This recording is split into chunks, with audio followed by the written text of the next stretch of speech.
British colonials those days establish an education system.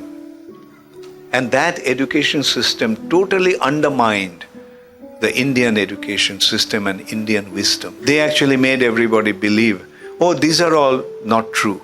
The scriptures are only fairy tales, fictitious stories, mythology. And still today Indians are thinking, oh, they don't study. They may study, sometimes they get PhD thesis, they write on different scriptures, but they give their own mental concoction.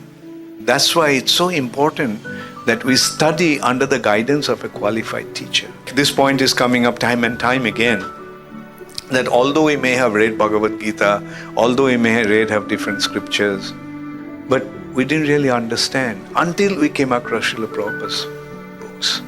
And Prabhupada's books had such powerful clarity that just reading one page, we get the understanding. We become attracted, like, yes, this is it. So that's why Prabhupada's books are so important, that we distribute these books all over the world. So please make it a point, wherever you are, whoever you are, make it a point to distribute Srila Prabhupada's books. If we want to spread Krishna consciousness, the most important aspect of spreading this movement is by distributing Srila Prabhupada's books. So please take it up very, very seriously.